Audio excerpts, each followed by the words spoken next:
शंकर भगवान ने दिया, विष्णु ने दिया, जमीन किसने दिया?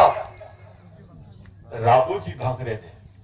और जमीन दिया नहीं, दो काम किया राघोजी भांगरे ने। एक, जमीन छीना पेशवाइयों से, और बाद में जमीन दिया। जमीन छीनना ये बड़ी बात है। अरे आज देखो ना, अपने समाज के कई आदिवासियों के पास में 500-500 एकड़ जमीन है, लेकिन 10 एकड़ जमीन अभी तक के समाज को नहीं दी है उन्होंने। कई नेता आके चले गए, कई मिनिस्टर आके हैं, अभी मरने भी वाले हैं। देश भर के आदिवासी मिनिस्टरों की बात कर रहा हूं मैं, महाराष्ट्र के नहीं, पूरे देश भर के। इन्होंने 10 एकड़ जमीन भी अपने समाज के लिए नहीं दी। शहर में हमारे बच्चे सड़क पे सोते हैं जब इंटरव्यू देने के लिए आते हैं, नासिक में, मुंबई में। तो सबसे ज्यादा सड़क पे सोने वाले बच्चे कौन थे?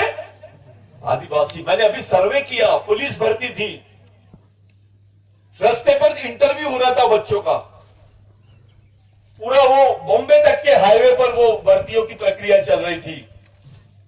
भर्तियां कितनी थी? आदिवासियों की कितनी पोस्ट निकली थी? 15। कितनी पोस्ट? 15। लेकिन उसके लिए आवेदन कितने? 1.5 लाख। आदिवासियों की पोस्ट कितनी? 15। और आवेदन कितने? तो बाकी लड़के कहां जाएंगे? सिर्फ 15 लोगों को ही नौकरी मिलेगी, 1.5 लाख लोग कहां जाएंगे? तो जितने बच्चे सड़क पे सो रहे थे ना, वो केवल और केवल आदिवासियों के बच्चे थे। जो दलित भाइयों के बच्चे थे वो बौद्ध विहार में सो रहे थे। जो मुस्लिम भाइयों के बच्चे थे वो मस्जिदों में सो रहे थे। जो हिंदू भाइयों के बच्चे थे वो मंदिरों में सो रहे थे, मठ में सो रहे थे। लेकिन आदिवासी के बच्चे सड़क पे सो रहे थे, क्योंकि उनके समाज ने उनके लिए व्यवस्था करके रखा है। हमारे लोगों ने हमारे समाज के बच्चों के लिए कोई व्यवस्था नहीं की है। अगर आज हमारे पास एक आध हॉल होता, आज हमारे पास वैसी व्यवस्था होती, तो हमारे बच्चे सड़क पे सोते क्या? नहीं सोते। मुस्लिम भाई का बच्चा कचरा चुनने वाला भी होगा तो वो सड़क पे नहीं सोया, मस्जिद पे सोया, मदरसा में सोया। लेकिन आदिवासी का बच्चा सड़क पे सोया। थोड़ा चुपचाप रखो, आपल्या मुलाबाळांना बसून ठेवा तुम्ही। तो तुम्हारे पास ऐसी व्यवस्था है क्या? नहीं है। किसी मिनिस्टर ने समाज के लिए अपनी 10 एकड़ जमीन दिया क्या? दिलं का? नाही दिली. कोणत्या मंत्रीने आपल्या समाजासाठी 10 एकड़ जमीन दिली? नाही दिली. परंतु राघोजी भांगरेने काय केलं? या समाजाला जीवनदान दिलं. कारण तेव्हा नोकरी नव्हती, तेव्हा आरक्षण नव्हतं. आपलं पूर्ण जीवन कशावर अवलंबून होतं? शेतीवर. आणि शेतीसाठी काय पाहिजे? जमीन. जर जमीन नसती तर तुम्ही शेती केली असती का? तुमच्याकडे कपडे असते, तुमच्याकडे घरी राहण्यासाठी, खाण्यासाठी काही राहिलं असतं का?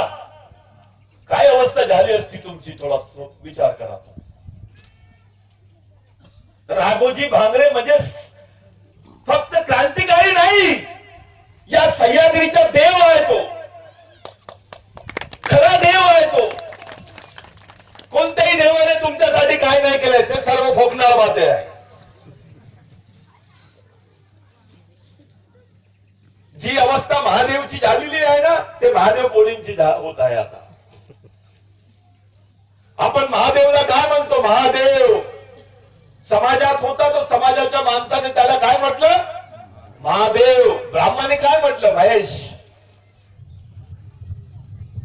त्यांच्या सोबत गेला, ब्राह्मणांच्या सोबत गेला तो काय बनला? तो महेश. आपल्याकडे होता तो पहिल्या नंबरचा भगवान होता तो. त्यांच्याकडे जे गेला तर 3ऱ्या नंबरचा भगवान झाला. जर तुम्ही समाजात राहणार तर तुमचा सन्मान होणार, समाजाच्या बाहेर गेलं तर तुमचं काही सन्मान नाही होणार. कारण आपल्या माणसाचा सन्मान आपण करू शकतो, दुसरा माणूस आपल्या माणसाचा सन्मान नाही करत. तसंच महादेव सोबत झालं आणि महादेव कोळी सोबत होत आहे.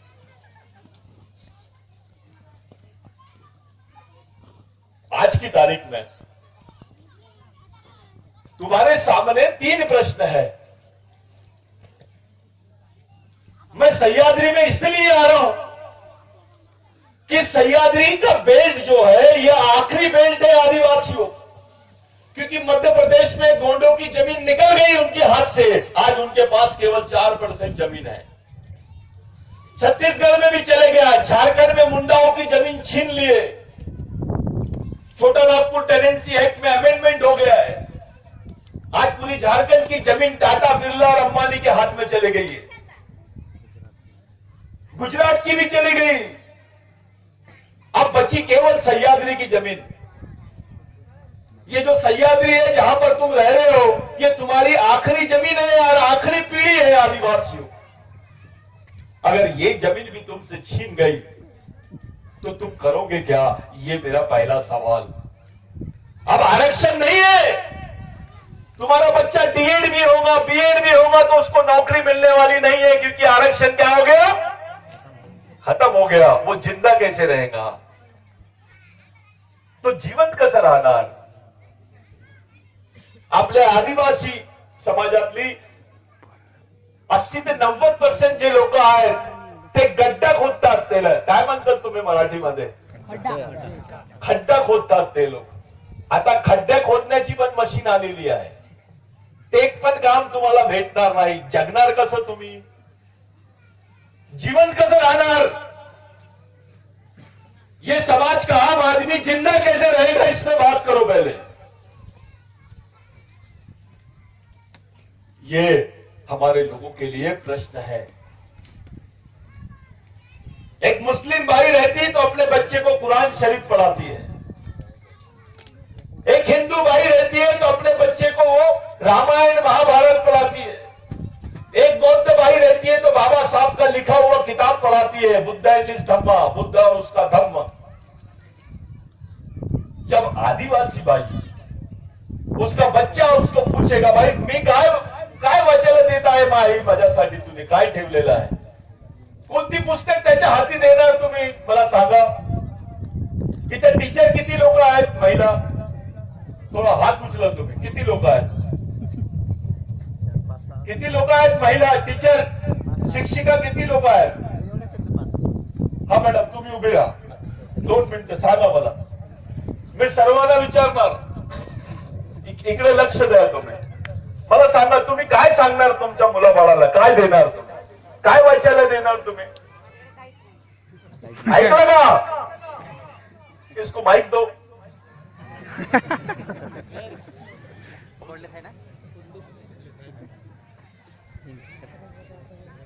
तुम्ही ऐका काय म्हणत आहे.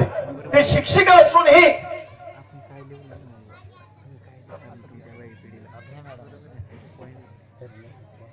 बोला मॅडम. माझ्याकडे माझ्या साहित्याचं काहीच नाही, माझ्या समाजाच्या बद्दल मला काहीच माहिती नाही. तर तुम्ही काय सांगणार आपल्या मुलाबाळाला, कोण तुम्हाला सांगणार हे गोष्ट. आसाराम बापू येणार, आमदेव बाबा, रामदेव बाबा येणार, कामदेव बाबा येणार, मिनिस्टर सांगू शकते का, बीजेपीचे लोक सांगू शकते का, काँग्रेसचे लोक सांगू शकतात का, नाही. शेवटी आपल्याला आपला समाजाचा माणूस, आपल्या समाजाचा मिशनरी माणूस ही सांगू शकते की आपल्या समाजाला पुढे काय करायचं आहे. बरोबर आहे. तो आपल्याकडे पर्याय काय ठेवला, आता काय करायला पाहिजे आपण, तुम्ही सांगा.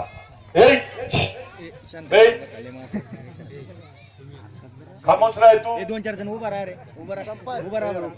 हा 2-3 जण उभा राहा. जोराने बोला, सर्वांना ऐकलं पाहिजे. ऐकू येत आहेत का. मागच्या गाडीत हाँ ठीक है, चलो बच्चों को सबको बाहर कर दो. हाँ बोलो. आपण आपल्या समाजाची माहिती मिळवण्यासाठी असे मेळावे आयोजित केले पाहिजे.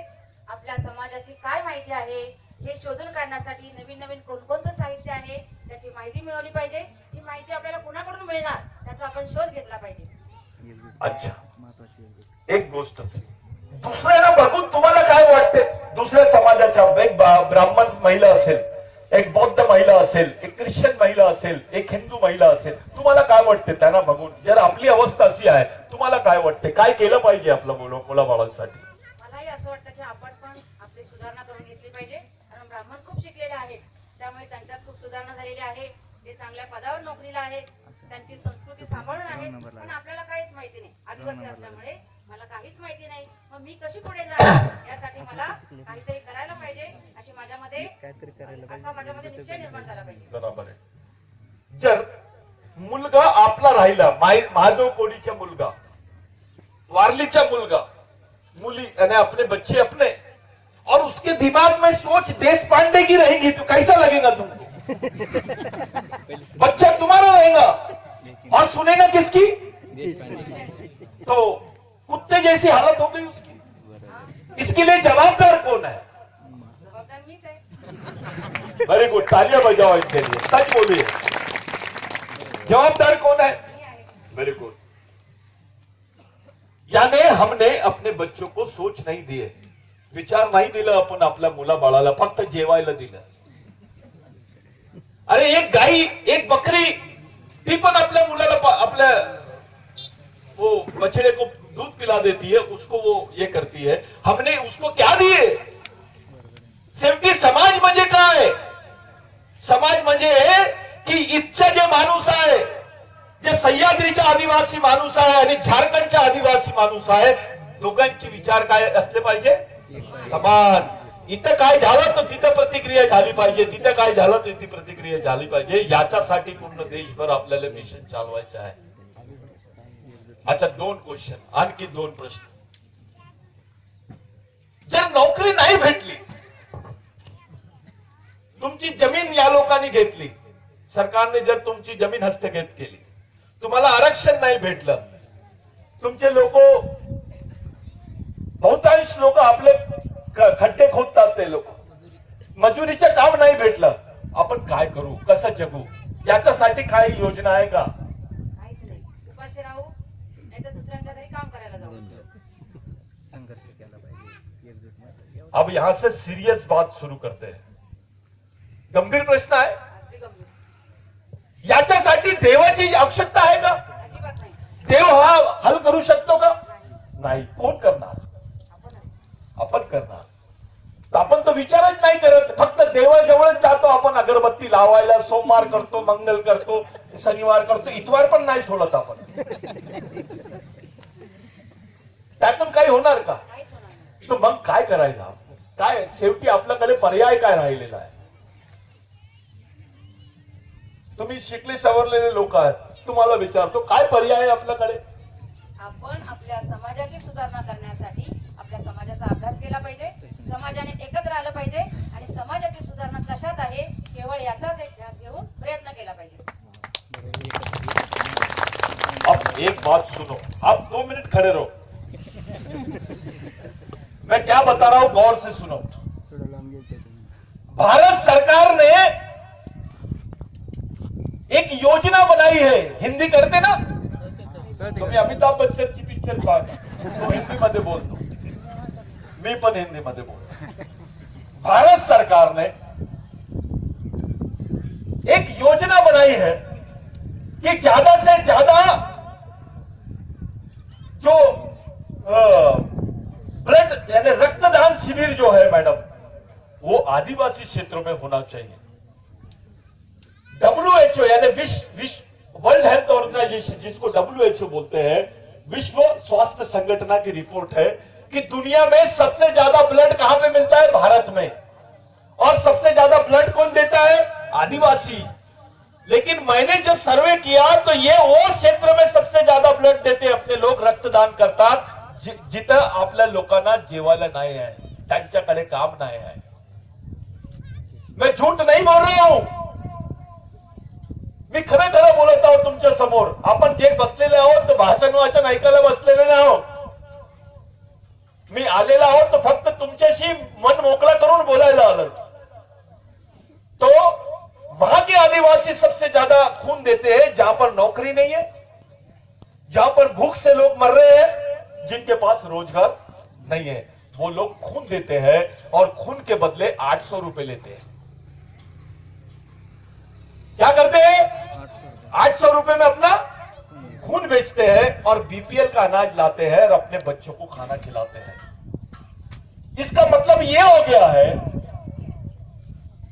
विज्ञान काय म्हणतो, विज्ञान काय बोलतो की जर तुम्ही जेवणार तर तुमचं ब्लड वाढणार. परंतु या देशाची सरकार आदिवासी सोबत काय बोलत आहे, तुला जेवण पाहिजे तो खून द्यावं लागणार आहे, रक्त यानी तेरे को खून देना पड़ेगा, अगर तुमको खाना हो ना तो खून देना पड़ेगा. ऐसी अवस्था देश में कौन से समाज की है? आदिवासी.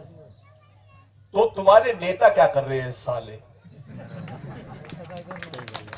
ताली नहीं बजाना, आप क्या कर रहे हैं?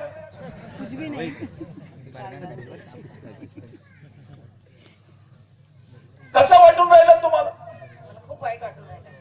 ही गोष्ट मैं जो बोल रहा हूं, राघोजी भांगरे की कसम, मैं सच बोल रहा हूं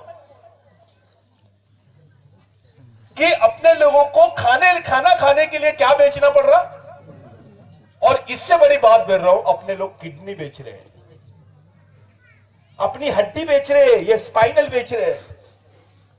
इससे बड़ी बात बताता हूं, अपने बच्चे बेच रहे हैं आदिवासी लोग. अपने बच्चों को पालना नहीं होता करके अपने मुलं बाळांना विकत आहेत ते लोक. अशी अवस्था या देशात कोणत्या